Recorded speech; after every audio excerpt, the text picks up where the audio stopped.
selling isn't about a transaction. Selling is about your energy and your enthusiasm for what you're sharing. It's not about money exchanging hands. That part is a byproduct of me showing up and sharing passionately and enthusiastically about what I have to share that can help people. That's what sales is.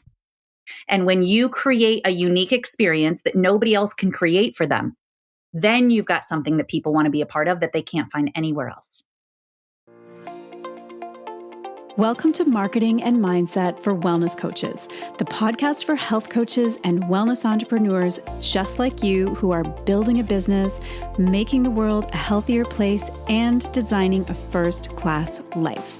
I'm your host, Kim Foster, MD and certified business coach, and I'm on a mission to help you up-level your strategy and raise your mindset so you can truly thrive and grow your business. Let's get started. Hello, it's Kim here, and welcome to another episode. Today, we are going to revisit one of my favorite topics, which is sales. I love talking about sales because I know that this is something a lot of people in my community struggle with, and it can present a really big obstacle to you finding the success that you desire in your business. Now, my guest today is Nicole Cramer, and I love Nicole. We met in a high-level coaching program that we were both participating in, and we traveled to a number of great locations together within this program, and Nicole has a terrific energy that I think you're going to love. Plus, Nicole has a lot of great advice when it comes to selling and making sales, specifically for health and wellness coaches. And that's because Nicole is a certified health coach herself, and she's a passionate sales expert who coaches health and wellness entrepreneurs on how to attract the right people and turn them into clients. Nicole's focus is on high-touch relationship-based selling, where making the customer is more important than making the sale. Her background started as a high school math teacher for 15 years before she jumped into the corporate world of sales, and then quickly became the top seller in her company nationwide for 2 years in a row without any formal sales training. As a certified health coach, Nicole is dedicated to making this world a healthier place by teaching other health coaches how to sell themselves and find the clients who are meant for them. So I think you will agree she is such a great resource for this sticky element of building your business. And so without further ado, let's get into my conversation with Nicole. All right, today I am super excited to be chatting with my good friend, Nicole Cramer. Now, Nicole is a certified health coach and a passionate sales expert. And these days, Nicole coaches health and wellness entrepreneurs on how to attract the right people and turn them into clients, which is exactly what we're going to be talking about today. And I know that she's got so much good stuff to share about that. So welcome to the podcast, Nicole. It's so awesome to have you here. Thank you, Kim. It is so exciting to be here. I am so excited to chat with you. Awesome. Okay, good. So let's start with a bit of context. I would love for you to just go ahead and introduce yourself, give our listeners some background about who you are and who you help, and what was the journey that brought you to the work that you're doing right now. Yeah. So I am passionate about health and wellness, and I am a certified health coach. And my journey started like many health coaches. You know, I had my own health things that I was dealing with, and I had my own journey to feeling better. And I thought, oh my gosh, I didn't realize I could feel this good. I need to show other people how to do this. And so I went and got certified as a health coach. And what I realized through my certification program, I was meeting all of these health coaches that weren't getting started doing anything with their certification. They weren't putting themselves out there. And I come from a background in corporate sales. And so I had learned through a successful sales career what sales and marketing was all about. And I started helping some of my friends that I had met through the program. I'd say, well, just go do this and just go do that. And they were like, you're really good at this. And as I started helping them learn how to sell and learn how to build relationships, I started realizing I am really good at this and I enjoy it. And I saw it as an opportunity to accomplish my goal of making this world a healthier place in a way that I hadn't even considered. If I could bridge the gap between health coaches not doing anything with their certification and getting themselves out there and helping clients who need their help by teaching them how to sell, then I was all in. And that's how I got started as a sales coach. And I love it. I love knowing that I'm helping health coaches get out there and find the people who need them. I love that. And yeah, I mean, there's no doubt, like you doing what you're doing, like in your zone of genius, definitely helping make the world a healthier place. Because yeah, you're helping the helpers. So Yeah. of course, that's what I do too. And it's just an amazing feeling, like to be able to help people to get out there, use the certification that they have. I love that you said that there's because I know that this is true. There's a lot of people out there. I'm sure that there are a lot of listeners out there who feel like they did their certification and now they're just sitting there with it and they're not really sure. Well, and the other thing that happens for those that are listening, I'm sure there's some of these too. Let me go get another certification. And then the Yeah. next thing you know, they've spent 3 years just getting certifications, but not actually taking action on it. And that's where I wanted to step in and say, the world needs you now. You don't need another certification. Let's get out there and start helping people now. Yes, 100%. That's so very true. Okay, so like fast forward to today, what exactly are you doing now? Who do you help and what are you helping them with? Yeah. So I'm still working with health and wellness entrepreneurs, and I have two different levels of how I help people. I help people get started. So if you're pretty new and you've kind of dabbled a little bit in what this is all about, and you're really looking for some direction and help getting out there selling private packages, that's where I meet people where they're at and I teach them how to do that consistently so that they start getting consistent clients each month.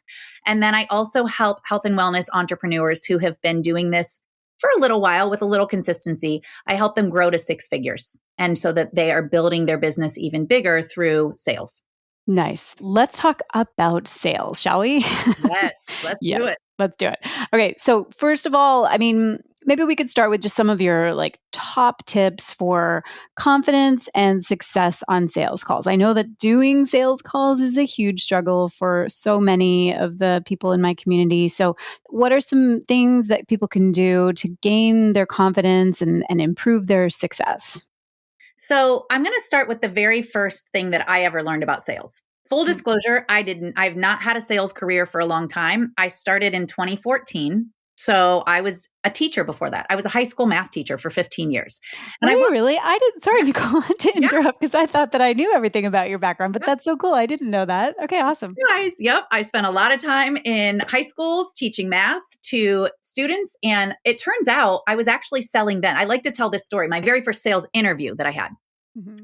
The guy said, the guy that was interviewing me said, wow, you did a great job. You just knocked it out of the park. But I got to be honest with you. I'm going to have a hard time telling my boss why I want to hire you because you don't have any sales experience. And in that moment, and he said, you've never sold anything. And in that Mm. moment, he tapped into my biggest insecurity going into that interview because I'm thinking, oh my God, he just said the thing that I'm the most afraid of. And I looked at him and I said, well, I sold math to high school teenagers for 15 years, and that wasn't an easy sell. And he goes, oh my God, you're so right. And honestly, Kim, and I know you know how this works, that was more for me than it actually was for him. Because what I needed to hear in that moment is, I already know how to sell. I've Yeah. been selling. And selling isn't about a transaction. Selling is about your energy and your enthusiasm for what you're sharing. Did all of those high school students in my classroom want to learn math? No, but they needed to in order to graduate high school. So I found a way to make it relatable, approachable, and fun so that they could interact with the thing that they feared and resisted the most so that I could get them through the program and help them learn what they needed to learn to graduate high school. And when I realized that connection to what I did as a high school teacher is what selling is all about, I realized this isn't about a transaction. It's not about money exchanging hands. That part is a byproduct of me showing up and sharing passionately and enthusiastically about what I have to share that can help people. That's what Mm. sales is.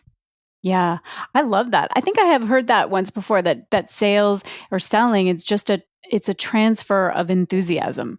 Yes. And that's exactly what you just described cuz yeah, absolutely. If you can sell high school students on math and get them to feel enthusiastic and motivated and get through and Yes. pass and Well, everything, and then you know what I sold them on more than anything? And I want everybody to hear this loud and clear because this is the number one thing I ever learned when I started my sales career. I Mhm. sold them on me. And here's the thing I learned. My district manager called me in the first day of my very brand new sales job. I've left my teaching career. I'm in this office. I've never been a salesperson. And he calls me and he said, hey, I know you're new here today. I just want to make sure you feel comfortable. And I want to let you know, I know you're a little nervous because you don't think you have any sales experience. But I want you to know people are going to buy from you because they like you. And Mm. that's the most important thing you can remember. And I was like, oh, yeah, okay. And it seems so simple. But yet he was so 100% right because the reason people buy from people Yeah. and they want to buy you, those students weren't buying the math. They were buying my passion and excitement for the math, and they knew that they needed to do it. And so being a part of that enthusiasm and that energy is what they were buying into. And ultimately, we are not going to be the have the best packages or the best prices or the worst packages or the worst prices that's going to make people want to buy from us. It's because of who we are and how we show up. And that's what sales is all about. It goes back to the transfer of enthusiasm. And that's the most important thing to remember is people want to buy from you because they like you. And when you create a unique experience that nobody else can create for them because it's unique to you and who you are as a person, then you've got magic. Then you've got something that people want to be a part of that they can't find anywhere else. Mm. Oh, I love that a lot. Okay, good. So can we just talk about sales calls? Because I love all this, like the talk about the mindset and the general approach and that it's enthusiasm and passion and all of those things are so important. But when you're on a sales call, I know that one of the things that is so tricky whenever I'm talking to my clients and students about, doing sales, they're always like, what do I say when somebody says, I don't have the money, or just whatever objection it is. And there are a few classic ones that come up. But, Mhm. tell me, what are some mistakes that people make when they are trying to overcome objections on a sales call? Well, first of all, they allow it to be about the money. Hmm.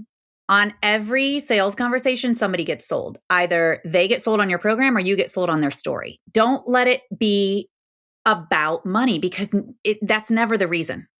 And I know that's hard for some people to hear and understand. The analogy that I like to give is if I were to ask somebody right now for $5,000, they'd be like, what? $5,000? I don't have $5,000. But if I said, hey, I've got this really fancy brand new Porsche sitting in the driveway. It's never been driven. It's got 0 miles on it. And I need to sell it by tomorrow. And I'll sell it to you for $5,000 if you can get me that money in 24 hours. They'd find the money. Right. Right. And so what that story, and you can put anything in there, if you don't like a Hmm. Porsche, put a fancy beach house in that, spot. Doesn't matter. The point is, it's the value that people perceive or do not perceive in that price conversation, in that money conversation. They aren't seeing the value, which is why they're drawing the line. Now, is it scary to make an investment in themselves? Yeah, that's part of it. That's certainly part of it. And the investment can feel scary because of the amount of money, but if they really see the value, it's about you helping them say yes to a decision that they've already made once they see the value in your program. And that's not there for everybody. That's the other thing. Every objection isn't meant to be overcome because every person is not right for your program. And so on a sales call, you can't make it about like, I need this person to say yes. I need this person.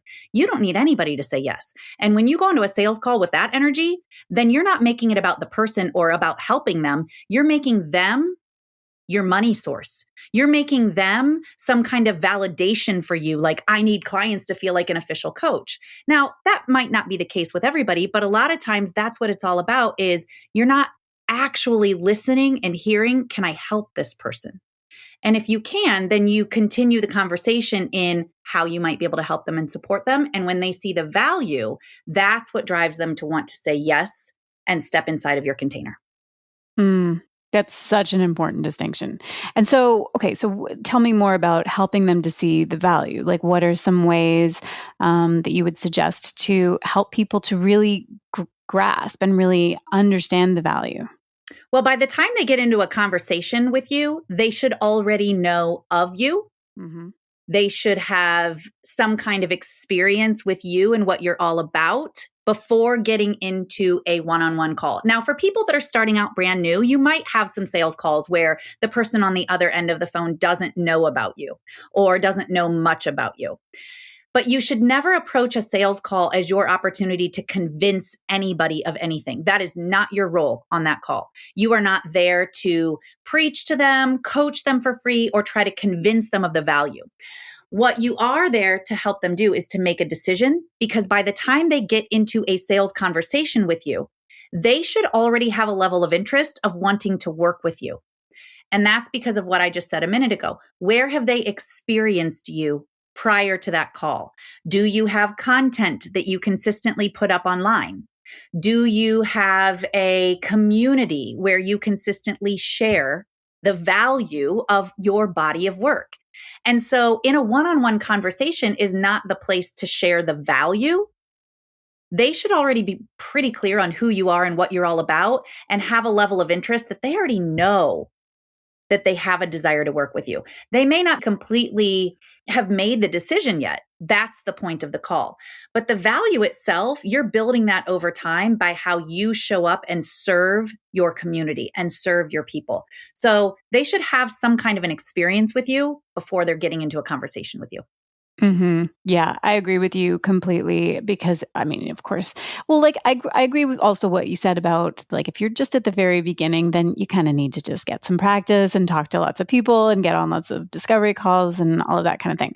But like if you're once you're more established than that, once you're just a little bit more down the road, then yeah, having like that pre-qualifying kind of content and so you're not getting on the phone with people who don't have any frame of reference for what you are Right. offering and what you're about and all of that. So Well, and yeah, if I they love it. don't have any frame of reference of like, let's say you're brand new, you just decided yesterday, I'm going to be a coach because I have a certification and I'm finally ready to do something about it. And I'm going to start tomorrow. And then the Mhm. next day you meet a person who says, oh, I've been wanting to work on my health. Now you should be more specific than that, but let's just generally Yeah. say they said, oh, I've been wanting to work on that.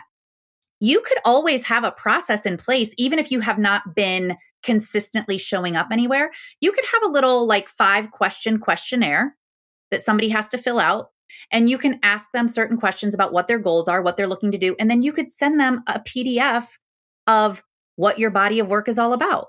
So that before they even get on that call with you, they answer some questions about themselves and they have an opportunity to read the PDF and see here's who you are as a coach, here's the kind of work that you do, and here's how it might benefit them so that they're not completely in the dark.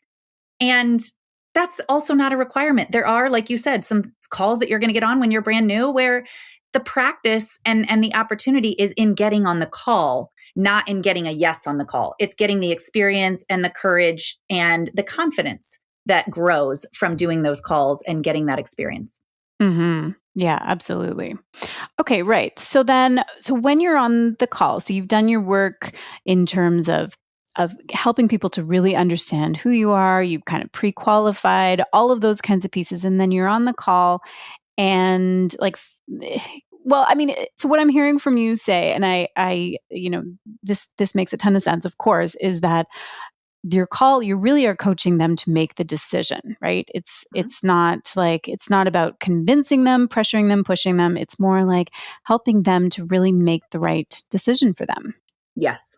Yep. You're helping them make a decision and it's not you convincing or anything else. It's just they're on that call because they want to be there. They're on that call because they genuinely have some level of interest in what you do. And Hmm. you've got to go in the call knowing that and remembering that. They're not there because they didn't have anything better to do with that 30 minutes in their day, right? We get a lot of people that forget that. They're like, but they're on that call because they genuinely had an interest in investing their time in a conversation with you. Hmm. They're there because Yeah. they want to be there. Nobody has just time to waste. Like, oh, I don't know. I woke up today with nothing to do. Let me see if I can get on some free calls with some people. Exactly. Right? They're there because they've given you their time because they really do have an interest in what the conversation is about. Hmm. And then do you recommend like framing the call, like opening the call with sort of creating kind of a bit like a setup? Do you have some particular tips or recommendations around that? Yes, absolutely. 100% you want to frame the call. And, Hmm. number one, more than anything else, be a human being. Yeah. Be a natural human being on the call. And I would know some things about the person you're getting on the call with. Obviously, I suggested that you could create a little mini questionnaire for them to fill out. I would strongly suggest that because it gives you some context of what they are looking to get out of the call. You could also, just a side note on that questionnaire, you could ask them, hey, if what we discuss on this call sounds good to you, are you prepared to make a decision and invest in yourself? Hmm. give them a little bit of a heads up, don't surprise them on the call, like jumping out of the bushes. I have a program. I'm going to sell it to you. Like give them an idea. Hey, on this call, I'm going to give you, you could structure your call so that you give them some opportunities to share their story and allow them to feel seen and heard. And then you can say at the end of the call, if what I offer is something that you're interested in and it feels aligned for you, then we'll leave some time to discuss that at the end of the call if you're interested. Yeah. So that they're not completely surprised. So I would even say that before they get on the call. And then to your question, framing it, the first couple of minutes, like I said, be a human being, chat with them, know some things about them. Maybe you know that they have a cat named Patches and so do you. Like, oh my gosh, I can't believe we both have a cat named Patches. Isn't that so funny? Yeah, it is. Have just a little bit of like a chit chat back and forth. Also keep in mind, this is a business call. So do not let it go into girlfriend mode. You're not, that person wants you to be the leader. Yeah. That person is looking to you as a coach, as an expert, as a leader, as somebody that they can rely on to get the support that they're coming to you to discuss. Show up as that version of you for them. Do not go into girlfriend mode, but have a real human conversation at the beginning and share some things that you have in common so that their guard is down, so that they feel comfortable. We have to remember this person's getting on a call with us and neither of us really know each other that well. Help them feel comfortable from the get-go. And I would spend a couple of minutes, maybe 2 or 3 minutes doing that right off the bat. And then I like to say, well, thank you so much for making time for our conversation. I really appreciate that you took the time to fill out the questionnaire. It allowed me to get an idea of, where some of your challenges are. I also want to ask you some more questions, and I want you to feel seen and heard to be able to share with me. And then I like to say this is the most powerful thing, I think, to frame the conversation. I have just said in that moment what my intention is for the call. I've said, I want you to feel seen and heard. I want you to share your story, and I'm going to ask you some more questions. Now, out of curiosity, I'd like to know what will make this call a success for you. Mm-hmm. So That's in great. that moment, I've said, here's how I am going to conduct the call. What will make this call a success for you? And then in that moment, you're finding out what their intention is for the call. And sometimes they'll say, I just want to ask you some questions about your program, or I want to share some things with you about my health journey to make sure that what you do would be a good fit for me. Or, you'll get a real clear picture right off the bat why they're on that call. Some people say, I just want to ask you some questions and find out a little bit more about your program. I'm not ready to invest today, but it is something I'm definitely interested in. And so then you'll know how to conduct the call. You're not going to necessarily ask that person if they're interested in your program, but I'll tell you what, there's a lot of calls that I've had like that where somebody said, I'm not ready to make an investment today. And by the end, they're like, okay, I want to do this. So don't count these people out either. It's free will is a beautiful thing. So respect it in those people that are getting on the call with you and allow the conversation to unfold naturally, but set the intention from the beginning. And as you said, Kim, pre-frame the call and then find out from the get-go, what is their intention for the call as well. I love that. I mean, because there's really no substitute for asking somebody what would make for a successful call. Like we come to these calls with all kinds of assumptions, and we can guess what people want or what they think they, want or, on a particular call, but there is no substitute for just straight out asking them. And I mean, that's coaching philosophy anyway, is to ask somebody what they actually are looking for, like what they actually need, so that we can then meet them where they're at. Yes. Yep. The best way is to ask. And I like to say, just put it out there. Put it out there. Like, don't be afraid to say, quit in your head with the assumptions and the stories and just have a conversation. They're a real person. So are you. Help them feel comfortable and just put out there and ask them what their intention is. Yeah, I think creating that container and creating that, like doing what you can to create the comfort and just have everything open, above board, transparent is so important, because that people come onto these calls with quite a bit of energy. They're nervous. Like I know that, coaches, when they're thinking about starting or opening a discovery call, is they are feeling nervous, and it's like you're focusing on your nerves. But the truth is, like, a potential prospect or potential client is quite nervous too. Like they're facing making a big decision. They're not really sure what to expect. Maybe they've never been on a call like this before. And so creating that safety, I think, is really important way to start.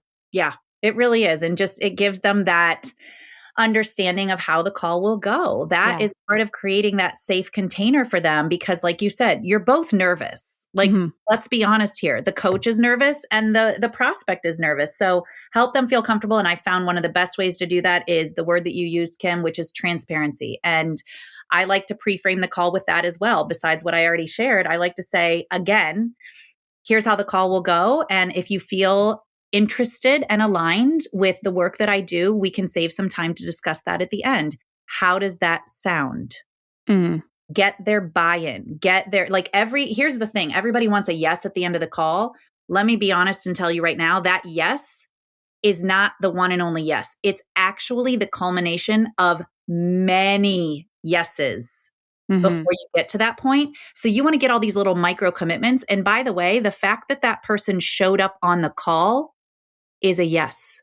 Mm. That's a micro commitment. The fact Yeah. that they were interested in booking the call, that's a yes. The fact that they then went ahead and booked it, that's a yes. The fact that they then actually showed up at the time the call was scheduled for, that's a yes. Take those things seriously. That person has given you many micro commitments along the way. Trust that. They're there because they want to be. Yeah, I love that. That's such a good reminder. Okay, so then let's say we're carrying on with our call and we're having an open conversation about, whatever it is that they need on the call and talking maybe about their goals and their struggles and, what they would really like to achieve. And we've shared what it would look like to work with us. And it all, we're getting all these yeses, we're getting all these positive signals all the way along. And then we get to the end when it comes time for the ask. And so I know that this is where a lot of people really struggle. Like, it's all been going great. And then it comes time to actually, make the ask and, quote unquote, close the sale. Tell me about this. Yeah. So, first of all, a couple of things about overcoming objections. I like to tell people overcome them before they overcome you. So, for example, if you get to the end of the call and the person's like, well, I need to go check with my partner, Yeah. find out at the beginning of the call when their guard is down. Hey, I'm really excited that you've taken the time to book this call so we can discuss some of your health goals. Who else in your life do these health goals affect? That's a great question. And they're most likely going to say the person that's closest to them in their life that is most important to them, like my partner and my kids. And then you can say, great. How is the level of support that you feel that you get from those people around these health goals? Mm. Find out from the very beginning. Are they supportive of you? I also like to ask this at the beginning of the call. Great. I'm happy to hear that you are aware that your partner could be impacted by you choosing to really take on a new level of commitment with these health goals in your life. Is that person supportive of you being on this call? And you'll find out a lot right in that moment because they'll say, "Oh, well, she doesn't know I'm on this call." Or and that's going to be Yeah. a big indicator. And so right then and there, transparency, I like to say, "Great. If you decide today that you feel really excited about some of the programs that I offer, how do you feel that that person would respond to you wanting to join?" Mm. Again, I'm not saying that you front load all of this, but naturally be a human being and just kind of let these parts of the conversation unfold and just ask them, like, how would you, so that you don't get to the end and then find out that they have a partner they need to go check with. Yeah. You know what I mean? Like, find out at the beginning. And then at the end, if they're like, I really do need to discuss this with my partner, great. Here's what I like to say. When they say, I need to go discuss this with my partner, great. I hear that you have made a decision that you want to do this. Is that correct? Yes. Great. I also hear that you'd like to discuss this with your partner out of respect for your relationship. Is that correct? Yes. Okay. So, out of curiosity, do you feel that you're going to ask for permission or for support? Great question.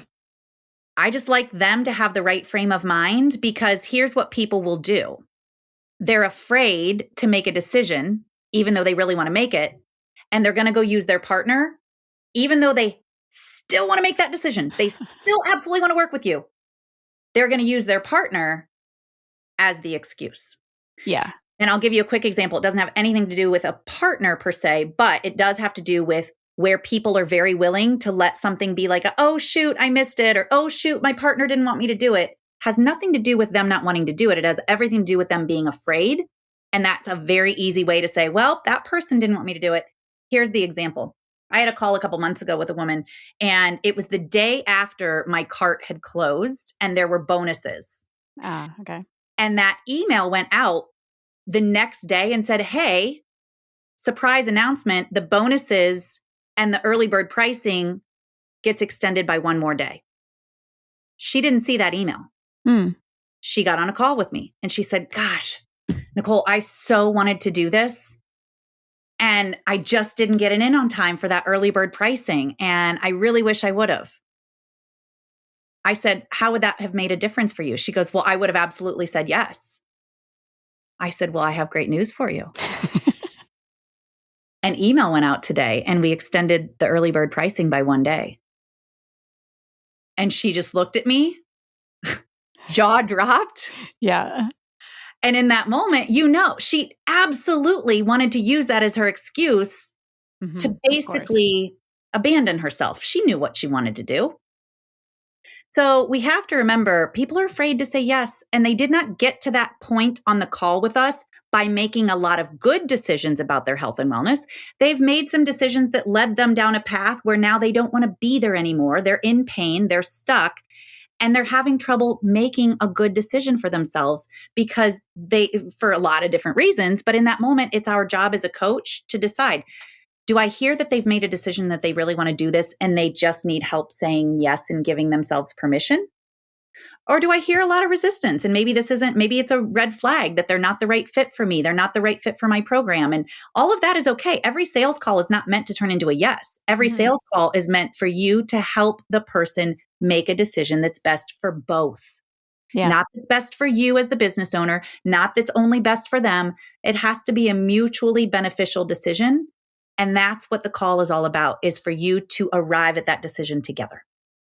Yeah, I love that. And so much of that is about really getting to the truth of what's going on for them. Like that example that you gave, like clearly there was a whole lot of truth underneath there that was just being covered up by the, I missed the bonuses.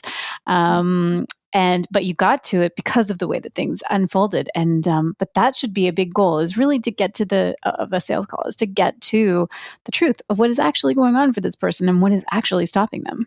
We like to call it in sales the need behind the need. For example, I always use weight loss because it's just an easy example. I'm not saying all of our health and wellness people need to be focused on weight loss, but when you hear somebody say, I want to lose weight, you need to find out why and insert whatever health goal in that area that they have. Your job is to find out why. Don't take it at face value. Oh, they want to lose weight because everybody wants to lose weight. No, why? Because here's the thing. Big secret. Nobody wants to lose weight. What do I mean by that? They don't want to do all the work to lose. They just want the body that they want, or the life that they want, or the whatever feeling they think is going to come with that weight loss. They don't actually want to lose the weight and go through all the work to do it. They'd be just as happy to sit on the couch and binge watch Netflix and have the same habits they've had that got them to that point. They would be happy to stay there. Yeah. They don't want to do all the work, but they do want the results. Yeah, your job is to figure out why they want the results. So that's what we call the need behind the need. It's like nobody wants to buy a mattress because they want a mattress. Why do they want the mattress? For a lot of reasons, probably. Find out why. Maybe they have bad back pain and they want to have a better night's sleep from having a more supportive mattress. Maybe they just aren't sleeping well at all because they're sleeping on the floor. Like, find out why they want the mattress. And that's your job on the sales call. What's the need behind the need? Tap into that. And there is magic there. And that totally goes back to what we were saying about just not assuming, just asking, finding out. You're kind of like a detective, trying to find out. You are. And it's going to get really uncomfortable as well. This is why you want to set the stage at the beginning and help them, let their guard down, because you're going to have to push. Yeah. You're going to have to push on the sales call. And I don't mean push as in strong and arm them into saying yes. You're going to have to push to get answers underlying their answers. So you're going to have to say, well, why do you want to lose the weight? And they're going to say, well, because I need to lose weight. Like, I've got 20 extra pounds. Great. Why? Yeah. Well, because my doctor told me. How's that going to, and you start asking some open-ended questions to find out, well, what is the actual drive behind wanting to lose the weight? And when you connect with that, you're connecting somebody with their emotion behind the decision. And people buy with emotion. Oh, You yes, want to get absolutely. them really connected. And the other thing I like to say, Kim, is, you know, show up as the coach that you are from the very first conversation you have with that person. So many people are like, I don't want to be salesy and pushy on a sales call. Well, here's the thing. Guess where you are going to have to be getting that person uncomfortable and nudging them and pushing them in your coaching program. So true. You're going to have to nudge them and push them and get them to get uncomfortable, because there's no way that they can create change in their life by staying in their comfort zone. And if that's who you're going to be as the coach inside of your container, then show up as that person from the very first interaction. Show them who you are. Show them that they can count on you to help them get uncomfortable and make decisions that are scary for them, because you're going to have to help them do that the entire time inside of your program. Start from the very beginning with them so they know exactly who you are and what you're all about. Mm-hmm. Yeah, absolutely. That's such a great point. All right. Well, I mean, gosh, we are just about out of time, Nicole, and this has been so great. And I could still continue to pick your brain for the next hour. I'm quite confident. But, Yeah. I do want to hear all about, in terms of where people can go to connect with you and all of that. But before we do that, just any final words of wisdom? Like if you had to just give one takeaway to our listeners, what would that be? Gosh, there's so many. I know it's hard to just choose one thing. Yeah. This is so much mindset. Like if I had to put a percentage on it, I would say it's 95% mindset, 5% strategy with what Yeah. you're doing as an entrepreneur. So the only reason that this will not work for you is if you don't believe that it will work. And that's just a decision away from you saying, yep, I've got this. I'm doing this no matter what. So really it's all possible. It's all there for you. And your mindset and your journey to self-development is going to be the reason that you're going to be successful as an entrepreneur more than strategy is. Yes. Okay. That is the perfect way to end. Absolutely. So before we go, just tell us where we can go to learn more about you. Where can our listeners go when they want to check you out online and your work and connect with you and all of those things? Yeah. So I have an Instagram account at Healthy Steps with Nicole, and there's tremendous amounts of free value there. And I love to connect with people there. Also, where I do free trainings every week and guest expert interviews is within my free Facebook group. It's called Nicoles Sales Superstars. And I would love to see any of the female health and wellness experts that are out there that want some support around sales and money mindset to be a part of that community. We have a thriving, awesome community full of women who are really set on making this world a healthier place. Amazing. That sounds great. I will definitely link those in the show notes too. Okay, so good. Well, thank you so much, Nicole. This has been so fun as always. And and we'll have to do this again because I do have more questions. Awesome. Well, I have more answers and I'd love to share. Awesome. Okay, so there you have it. I hope that you enjoyed listening to my conversation with Nicole, and I hope it gave you lots of golden nuggets in terms of how to improve and optimize your sales conversations and your general approach to sales. I would really love to hear your thoughts about this one. How are you feeling about sales? Did this episode help ease some of your concerns and questions about how to sell with authenticity? Let us know by finding me and Nicole on Instagram. You'll find the links in the show notes. Okay, that is a wrap for today. If you haven't taken a minute to rate and review this podcast yet, I would so appreciate it. It just takes a sec, but it makes a big difference. Okay, as always, I hope that you enjoyed this episode. Have an amazing week, and I will talk to you again very soon. Thank you so much for tuning in today. Now, if you enjoyed this episode and you're excited to take your coaching business to the next level, then I would love to invite you to attend my free online class called How to Build a Six-Figure Health Coaching Business Using One Signature Program. And that's even if you're a brand new coach. I will be revealing the 3 behind-the-scenes secrets to financial freedom without exhaustion, burnout, or being a slave to social media.